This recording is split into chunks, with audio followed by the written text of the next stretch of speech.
Is UFC 312 worth the pay-per-view price on Super Bowl weekend? Many fans have been asking, is UFC 312 really worth the money this weekend?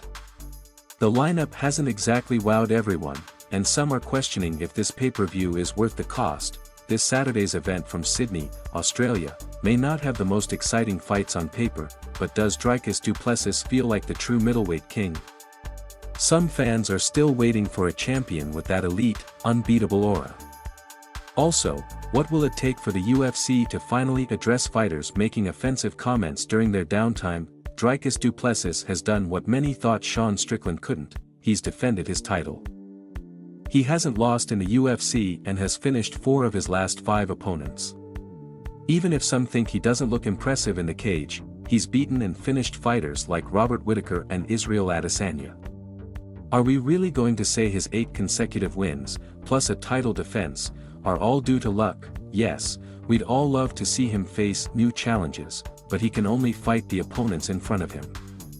And in the UFC, he's won them all. Now, about UFC 312 being scheduled for Super Bowl weekend. The UFC used to go big on this weekend, with legendary fights like Georges St-Pierre vs BJ Penn. However, it seems like they've shifted to saving their best matchups for weekends they own outright. For many fans, the Super Bowl weekend is all about football. Do people really want to spend extra money on a UFC pay-per-view the night before the biggest sports event in America? Probably not, as many would rather spend that money on snacks for the big game. For me, Zhang Weili and Tatiana Suarez are the main reasons to pay for UFC 312. Zhang is an underrated, well-rounded fighter, and Suarez has battled through so much adversity to reach her first UFC title shot. I'm personally invested in seeing how her journey unfolds. As for the rest of the card, du Plessis vs Strickland 2 is a rematch no one seemed to ask for, and the rest of the card doesn't feel like must-see TV. It feels more like a regular UFC fight night in Sydney than a big pay-per-view event. Now, about free speech and UFC fighters saying controversial things. The idea that UFC CEO Dana White is too committed to free speech to take action is laughable.